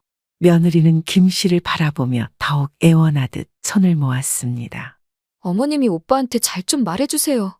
네? 이제 와서 울고 매달린다고 바뀌는 건 없어. 아들은 단호하게 등을 돌렸습니다. 며느리는 절망한 표정으로 손을 뻗었지만 아들은 이미 그녀를 외면한 채 방으로 들어갔습니다. 며느리는 결국 울부짖으며 바닥을 치며 절규했지만 아무도 그녀를 붙잡지 않았습니다. 이제 모든 것이 끝났음을 깨달은 순간 그녀는 참았던 울음을 터뜨렸습니다. 그러나 누구도 그녀를 위로하지 않았습니다. 며느리는 그날 이후 사돈 집으로 갔습니다. 하지만 친정에서도 따뜻한 위로를 받지는 못했습니다. 그녀의 부모님은 분노했습니다. 그렇게 멍청하게 살았어? 도대체 너 무슨 짓을 하고 다닌 거야? 며느리는 친정에서도 외면당했고 부모님조차 그녀를 달갑게 여기지 않았습니다. 결국 며칠 머물다가 눈치가 보여 집을 나왔습니다. 생활비도 없었고 당장 지낼 곳도 막막했습니다. 그동안 아들이 벌어다 주는 돈으로 사치스럽게 살아왔지만 이제는 아무것도 가진 게 없었습니다. 게다가 그녀가 멋대로 받아놓은 2천만 원의 대출이 발목을 잡았습니다. 설마 이게 이렇게까지 될 줄은 몰랐는데. 그녀는 아무렇지 않게 돈을 쓰던 과거를 떠올렸습니다. 명품 가방을 사고 피부과에서 피부 관리를 받고 비싼 요가 학원을 다니던 시절이 너무나 멀게 느껴졌습니다. 이혼이 확정된 후 은행에서는 대출 상환 독촉 전화가 빗발쳤습니다. 고객님, 대출금이 연체되었습니다. 빨리 상환하셔야 합니다. 하지만 그녀에게는 변제할 능력이 없었습니다. 결국 몇 개월이 지나자 신용불량자로 전락했습니다. 며느리는 이제야 자신이 한 짓을 깨달았지만 너무 늦어버린 후였습니다. 그녀는 결국 가진 것 없이 세상에 홀로 남겨졌습니다. 아들은 이혼 후 한동안 힘든 시간을 보냈습니다. 마음의 상처가 컸고 배신감과 후회가 뒤섞여 쉽게 일상을 회복하지 못했습니다. 김 씨는 그런 아들을 조용히 지켜보며 스스로 상처를 극복할 수 있도록 옆에서 묵묵히 응원했습니다. 운동을 하면서 몸을 다시 가꿨고 일에도 몰두하며 스스로를 단단하게 만들어갔습니다. 그렇게 몇 년이 지나고 아들은 회사에서 좋은 인연을 만나게 되었습니다. 어머님, 처음 뵙겠습니다. 부족한 점이 많지만 앞으로 성주 씨와 행복하게 잘 살겠습니다. 그녀의 차분한 태도와 정성 어린 말투에서 김 씨는 진심이 느껴졌습니다. 그래, 우리 성주랑 잘 지내길 바란다. 내가 바라는 건 그것뿐이야. 그렇게 아들은 힘든 과거를 딛고 새로운 삶을 시작했습니다. 이것도 버리면 되겠네. 우리 엄마 반찬은 냄새난다고 쓰레기 취급했으니까 장모님이 보낸 것도 버리면 공평하잖아. 민지는 깜짝 놀라 그의 팔을 붙잡으며 울먹였습니다. 여보, 미쳤어? 그걸 왜 버려? 그건 우리 엄마가 보내준 거잖아. 왜? 장모님이 보낸 건 소중하고 우리 엄마가 만든 건 쓰레기냐? 누구 반찬이 더 귀하고 더 정성이 담겼는데? 반찬통이 하나둘 쓰레기 봉투로 들어가며 민지는 어찌할 바를 모르고 소리쳤습니다. 당신 지금 화풀이 하는 거잖아. 우리 엄마가 보낸 걸 왜 버리는데? 네가 그렇게 불편하면 친정에 가. 거기서 장모님이 해준 반찬만 먹고 살아. 민지는 충격을 받은 듯 눈물을 뚝뚝 흘리며 바닥에 주저앉았습니다. 이제 더는 우리 엄마를 그렇게 무시하지 마. 우리 엄마 마음에 또 상처 주는 일이 있으면 나도 더 이상 참지 않을 거야. 정성껏 만든 반찬이 쓰레기 취급당하는 모습을 봤을 때 제 가슴은 무너졌습니다. 하지만 그날 제 아들이 대신해서 저희 억울함을 풀어주었습니다. 반찬을 버리는 며느리에게 아들이 해준 복수, 그 이야기를 지금부터 시작합니다.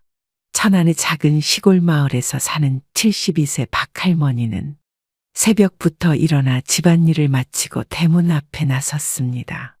찬바람이 쌩쌩 부는 겨울 아침 뒷산에서 흘러내려오는 서리가 대문 옆 작은 나무에도 하얗게 내려앉아 있었습니다.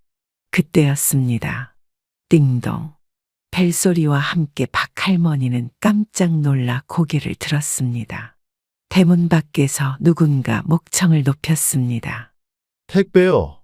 김치통 택배 왔습니다. 박할머니는 서둘러 대문을 열고 나갔습니다.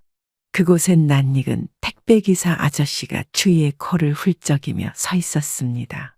택배 아저씨 옆에는 커다란 김치통 4개가 바닥에 덜렁 내려져 있었습니다. 아이고, 이게 뭔 택배요? 누구한테 온 거요? 박할머니는 놀란 눈으로 김치통을 바라보며 물었습니다. 택배기사는 송장을 툭툭 두드리며 대답했습니다. 여기 박할머니 댁 맞죠? 서울에서 보낸 김치통이에요. 보내신 분은 아드님 댁인 것 같은데요. 서울서? 우리 아들네가 보낸 거란 말이요? 박할머니는 어리둥절한 얼굴로 김치통을 바라봤습니다. 상자엔 큼지막한 글씨로 김장 김치라고 쓰여 있었습니다. 할머니, 사인 좀 부탁드려요. 이거 무겁길래 문 앞에 내려놓고 갑니다. 오늘 택배가 너무 많아서요. 박할머니는 얼떨결에 다가가 김치통을 만져보았습니다. 보낸 사람 우리 아들네 이름 맞잖아? 이게 뭐야? 아무 연락도 없이. 박할머니는 난생 처음 김치통만 덜렁 택배로 받는 일이 어이없어 한숨을 푹 내쉬었습니다. 전화 너머에서 며느리 목소리가 태평하게 흘러나왔습니다. 여보세요? 네, 어머님. 대문 앞에 김치통이 4개나 와 있더라. 이거 너희가 보낸 거요? 아, 그거요? 제가 보낸 거 맞아요. 택배가 시간 맞춰서 잘 갔네요. 이번에도 김장 좀 부탁드리려고요. 이번에도 부탁한다고. 그걸 나한테 미리 말도 안 하고 그냥 보내면 어쩌자는 거요? 아유, 어머님. 이왕 김장하시는 김에 저희 것도 좀 챙겨주시면 되잖아요. 큰 통 아니고 작은 통으로 보냈어요. 많이 담그실 필요도 없어요. 하는 하시는 김에 저희 거도 조금만 보내주시면 돼요. 아무리 그래도 그렇지. 너희 것도 먹으려면 일손이라도 좀 거들어야 하지 않겠어? 이게 그냥 쉬운 일인 줄 아냐?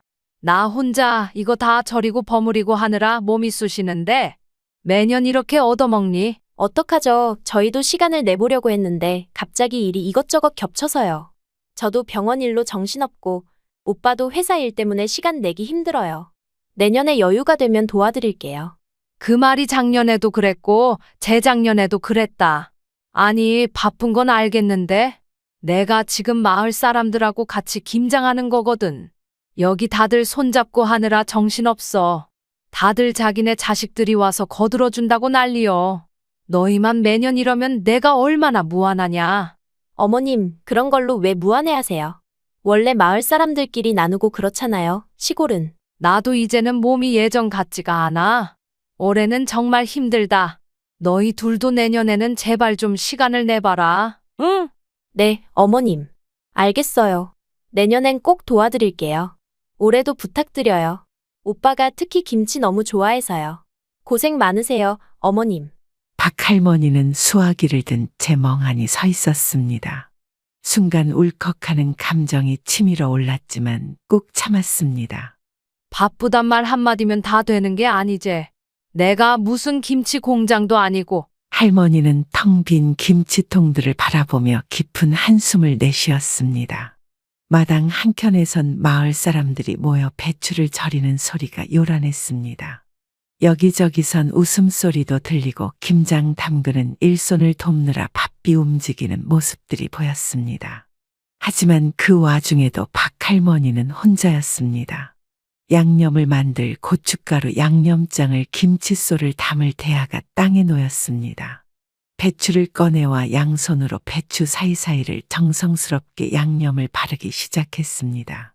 매서운 추위에 손가락은 마비된 듯했지만 손끝으로 느껴지는 배추의 묵직한 감촉에 박할머니는 다시 한번 이를 악물었습니다. 그때 마을 아주머니들이 박할머니 쪽을 흘끗 보더니 한마디씩 던지기 시작했습니다.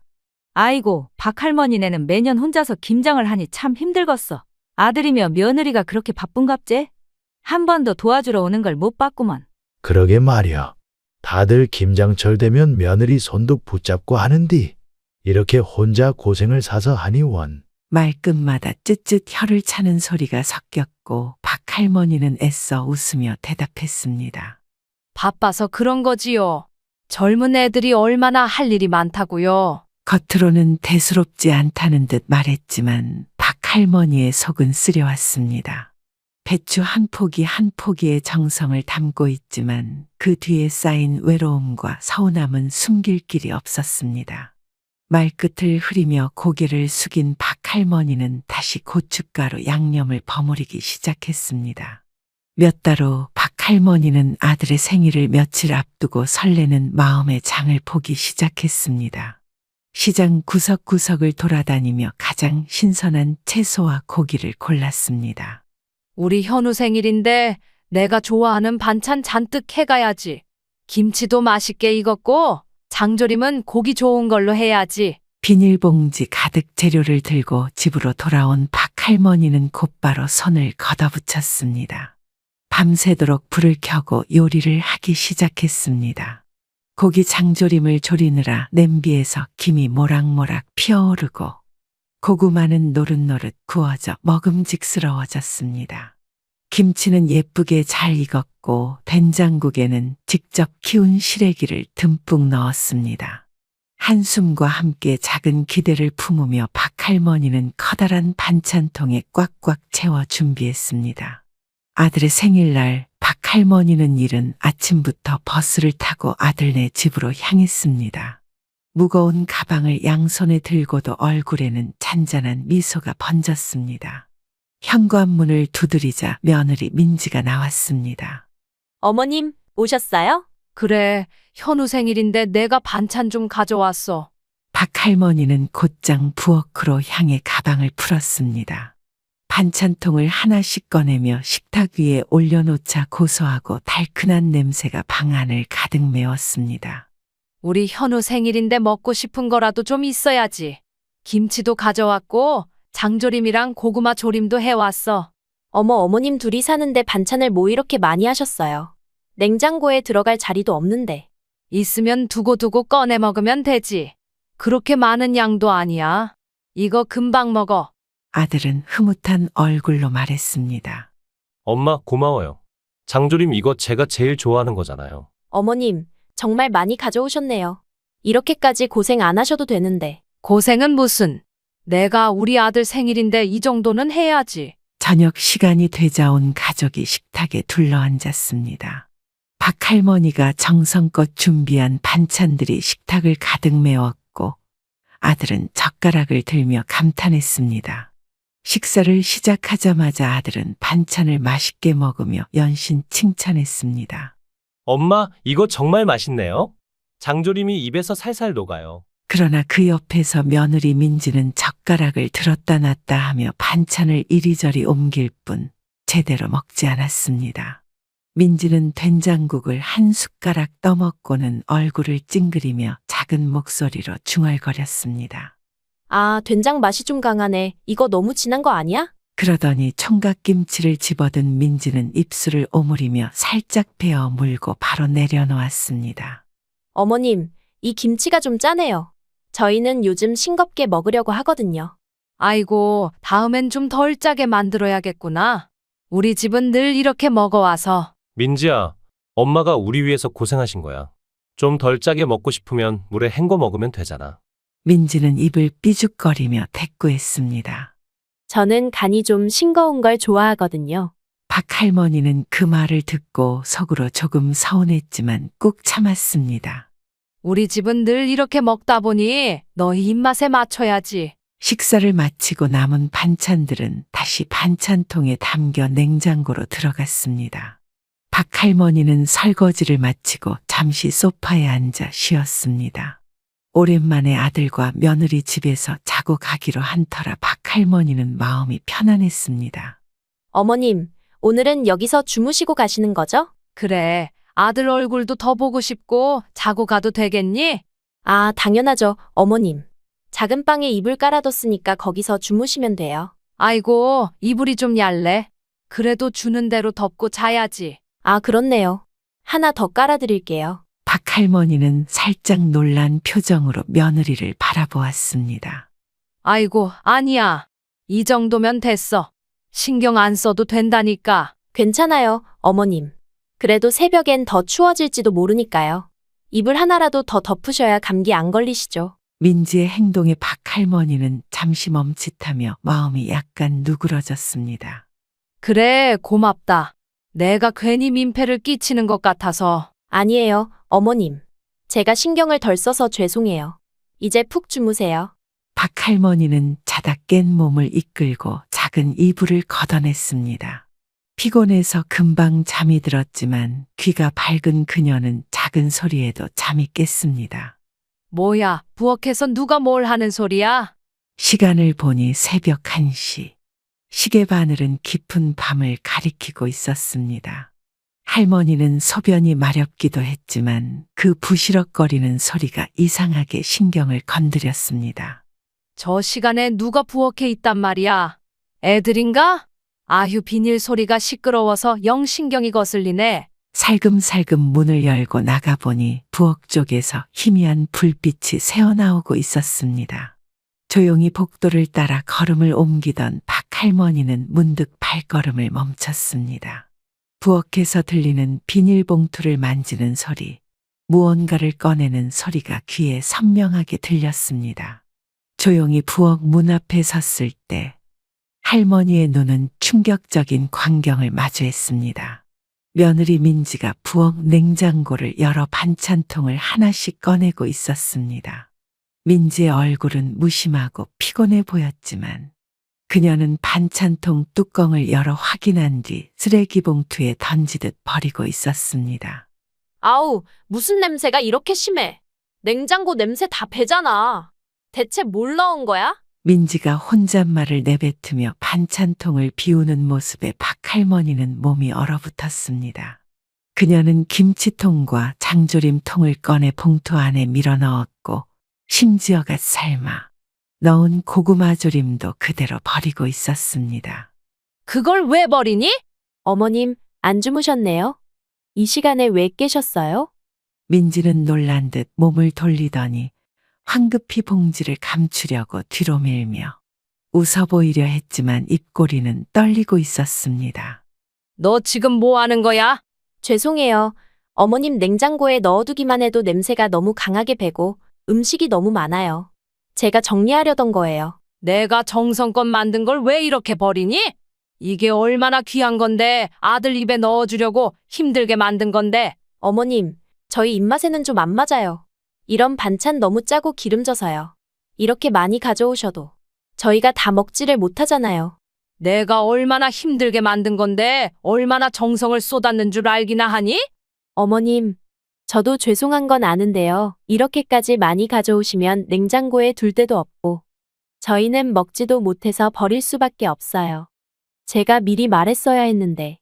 그럼 처음부터 왜 가져오라고 했니? 나한테 미리 말이라도 했으면 이렇게 서운하지는 않았을 거 아니냐. 반찬이 필요하다고 했지 이렇게 많이 가져오시면 어떡해요. 그냥 이젠 그런 반찬 안 가져오셔도 돼요.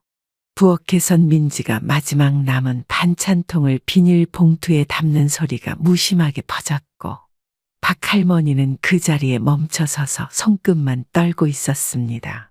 박할머니는 민지가 불이 나게 음식물 쓰레기 봉투를 들고 현관문을 나가는 뒷모습을 망연히 바라보았습니다.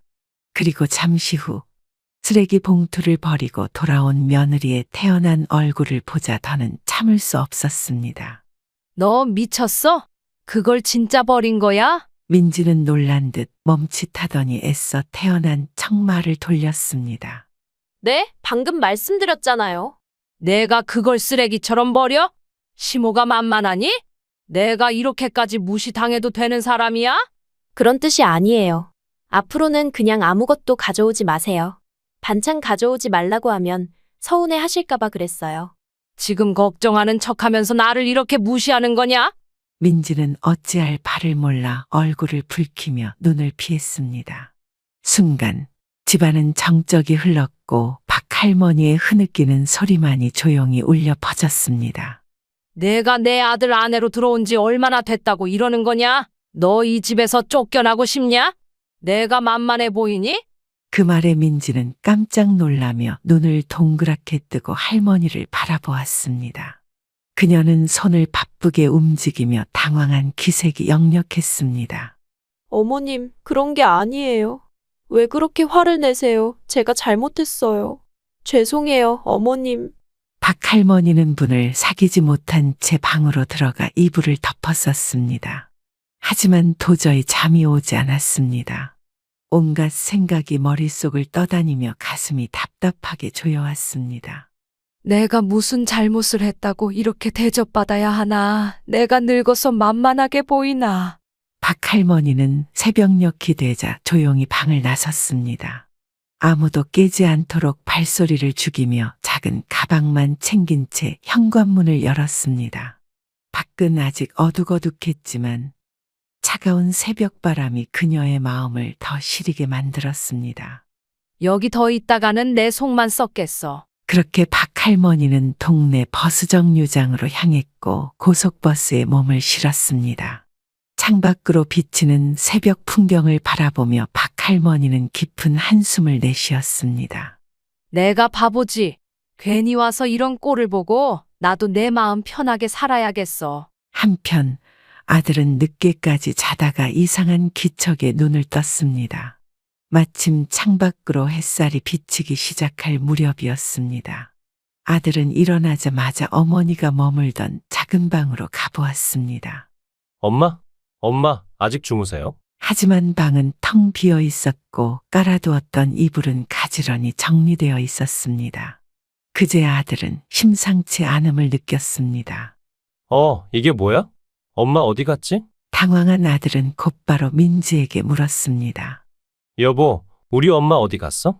엄마 방에 안 계셔. 글쎄, 새벽에 어디 나가신 것 같던데요. 아파트라서 답답하셨나 보죠.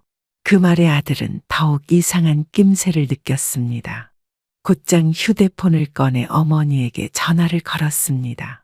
신호음이 몇 번 울리고 나서야 박할머니의 목소리가 들려왔습니다. 여보세요. 엄마 어디예요? 제가 버스 정류장까지라도 데려다 드린다니까.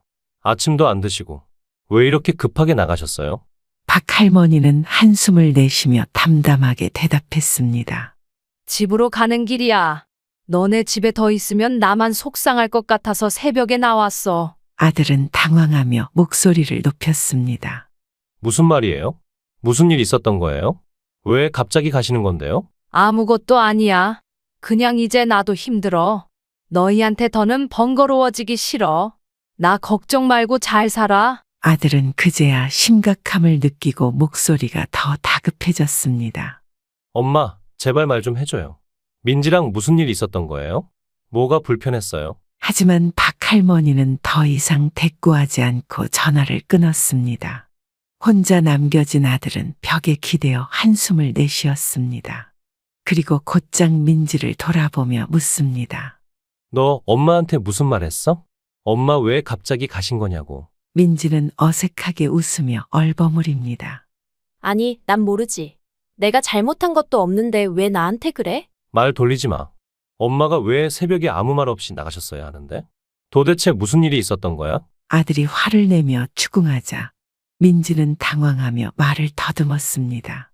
여보, 그게 아니라 어머님 반찬은 우리가 못 먹으니까. 냉장고에 두기만 해도 냄새나고 자리만 차지해서 조금 맘버렸어. 지금 뭐라고 했어? 우리 엄마가 힘들게 만든 반찬을 내가 버렸다고? 그게 무슨 짓이야? 어쩔 수 없지 뭐. 냉장고에 넣어두면 냄새가 진동을 하잖아. 냉장고 문만 열어도 온 집안에 김치 냄새가 퍼져서 도저히 못 견디겠어. 그리고 반찬 남으면 냉장고에서 썩든 말든 자기는 신경도 안 쓰잖아. 결국 뒤처리는 내 몫인데 그거 가지고 화를 내? 아들은 말을 끊으며 반찬통을 부엌 바닥에 내려놓았습니다. 반찬통이 바닥에 부딪히며 툭툭 소리를 냈고 아들의 목소리에는 분노가 가득 담겨 있었습니다. 냄새가 나. 그래서 버렸다고. 그게 내가 할 말이야. 그걸 우리 엄마가 몇 날 며칠을 고생해서 만든 건데 넌 쓰레기처럼 버렸다고. 그럼 나보고 어쩌라는 건데? 어머님 음식은 짜고 맵고 기름지기만 하다고. 난 그걸 정리한 것뿐이야. 왜 나한테만 그래? 장모님이 해준 음식은 귀하게 받아 먹으면서 우리 엄마가 만든 건 쓰레기 취급하는 게 말이 돼. 우리 엄마가 새벽부터 만든 정성이야. 그런데 네가 그걸 엄마가 보는 앞에서 쓰레기 봉투에 쑤셔 넣었어. 그게 할 짓이냐고. 부엌은 순간 정적이 흘렀습니다. 민지는 더 이상 아무 말도 하지 못한 채 바닥을 내려다봤습니다. 아들은 한숨을 깊게 내쉬며 고개를 저었습니다.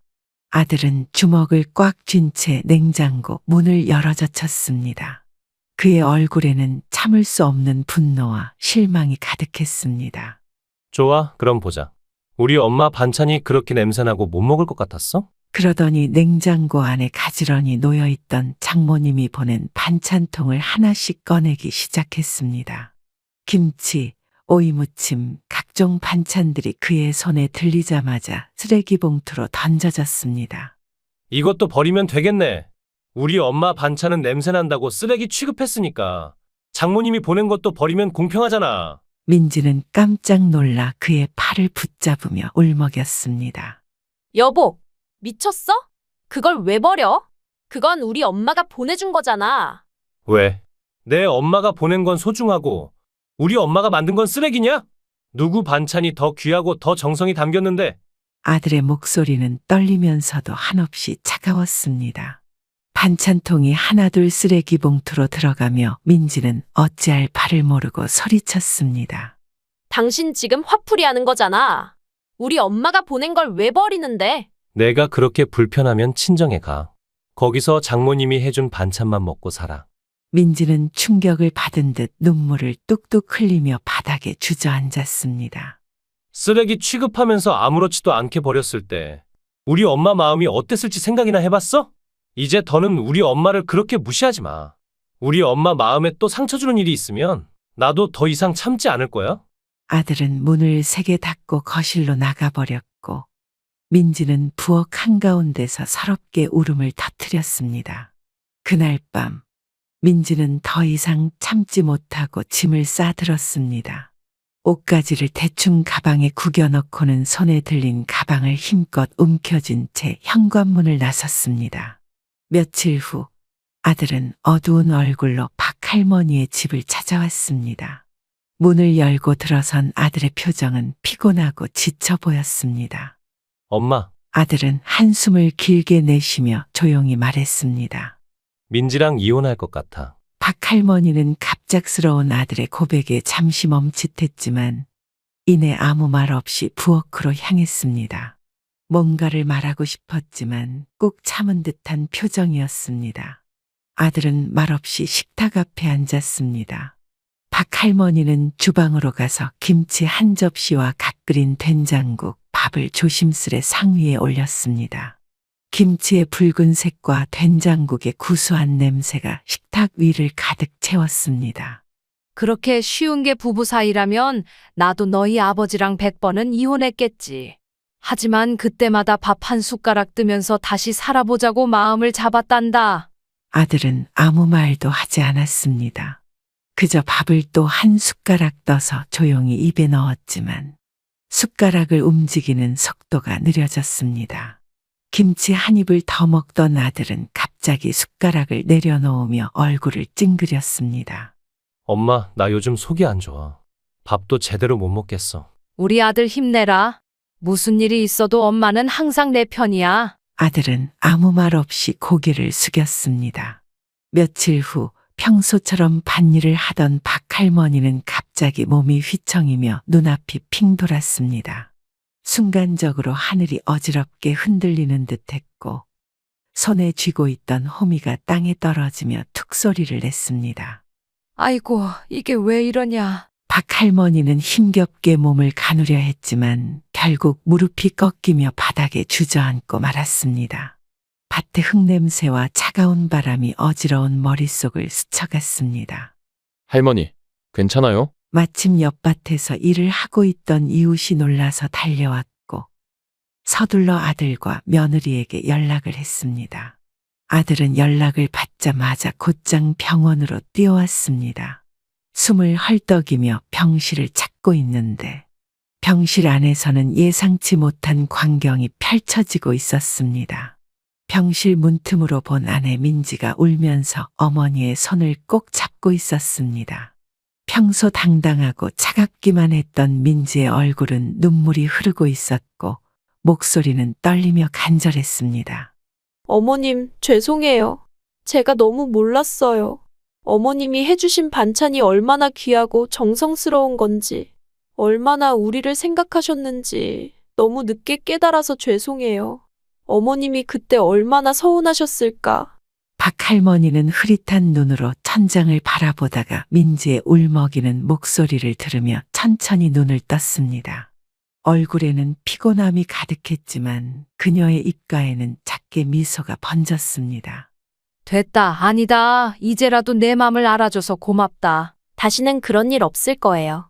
제가 직접 김치도 담그고 어머님 손맛도 배우면서 잘할게요. 정말 약속할게요. 민지는 박할머니의 손을 두 손으로 감싸며 조심스럽게 고개를 들었습니다. 그녀의 눈가에는 아직도 눈물이 맺혀 있었지만 그 눈빛만큼은 진심으로 가득 차 있었습니다. 어머님, 건강하셔야 해요. 다시는 이런 일 없도록 제가 잘 모실게요. 그려, 그 말이면 됐다. 이제 내 걱정 말고 너도 잘 살아라. 아들이랑 싸우고 친정에서 지내고 있다면서? 가족이란 게 서로 이해하고 맞춰가면서 사는 거란다. 우리 아들이 아직 철없고 많이 부족해서 홧김에 행동할 때도 있단다. 너도 아내로서 서로한테 배려하고 항상 서로를 아껴주고 살아라. 병실 밖에서 그 모든 광경을 지켜보던 아들은 가슴이 먹먹해졌습니다. 민지의 진심 어린 눈물과 어머니의 따뜻한 용서가 그를 한없이 부끄럽게 만들었습니다. 그동안 서로의 상처를 헤아리지 못하고 오해만 쌓아왔던 시간들이 주마등처럼 스쳐 지나갔습니다. 박할머니는 아무런 말 없이 민지의 손을 꼭 잡아주었습니다. 그 모습만으로도 모든 것이 용서받고 이해된 듯했습니다. 그렇게 시간이 흘러 계절이 한 번 바뀌고 어느덧 다시 겨울이 찾아왔습니다. 바람이 차가워지고 김장철이 돌아오자 박할머니는 어느덧 익숙하게 배추를 절일 준비를 하고 있었습니다. 그러나 이번에는 혼자가 아니었습니다. 아들과 며느리가 아침 일찍부터 모자에 장갑까지 단단히 챙겨 입고 박할머니의 집에 도착했습니다. 며느리 민지는 배가 눈에 띄게 불러 있었고 두툼한 패딩 점퍼를 입은 채 박할머니를 향해 밝게 웃었습니다. 어머니, 올해 김장은 저희가 제대로 배워서 해볼 겁니다.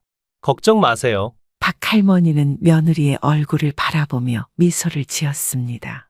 예전에 서먹했던 분위기는 온데간데 없었고 이제는 진심이 담긴 따뜻한 가족의 모습이 느껴졌습니다. 마을 사람들은 놀라며 모여들어 한마디씩 했습니다. 아이고, 이 집 며느리가 드디어 왔구먼. 작년에는 많이 바빴나 봐. 이제는 엄마 도와주러 온 걸 보니 며느리 노릇 제대로 하네. 사람들의 농담 섞인 말에 며느리 민지는 살짝 멋쩍은 듯 웃으며 배를 쓸어내렸습니다. 그동안 너무 바빠서 죄송했어요. 이제부터는 열심히 도와드리려고요. 임산부가 돕긴 뭘 도와. 어서 뜨신 데 가서 수육이나 먹고 가. 아들이 민지의 옆에 서서 든든하게 보살폈습니다. 아들아, 민지는 몸도 무겁고 추운데 여기 오래 있으면 안 돼. 걱정 마세요. 제가 민지 목까지 할 테니까 배추는 저한테 다 주세요. 아들은 호기롭게 두 팔을 걷어붙이고 배추를 하나하나 옮기기 시작했습니다. 그 모습에 마을 어르신들이 박장대소하며 감탄했습니다. 아이고, 박신의 아들 효자네. 효자. 저렇게 열심히 하는 거 봐. 박할머니는 흐뭇한 미소를 지으며 며느리에게 다가갔습니다. 너는 이제 들어가서 좀 쉬어라. 몸도 무거운데 여기 추운 데 있으면 애기한테 안 좋다. 민지는 미안한 듯 주위를 둘러보다가 조용히 고개를 끄덕였습니다. 그럼 먼저 들어가서 좀 쉴게요. 어머님, 나중에 다시 나올게요. 마을 사람들은 김장에 어우러져 일손을 돕고 아들은 힘차게 배추를 나르고 절이는 것을 배웠습니다. 박할머니는 그런 아들을 보며 흐뭇한 표정으로 중간중간 필요한 것들을 챙겨주었습니다.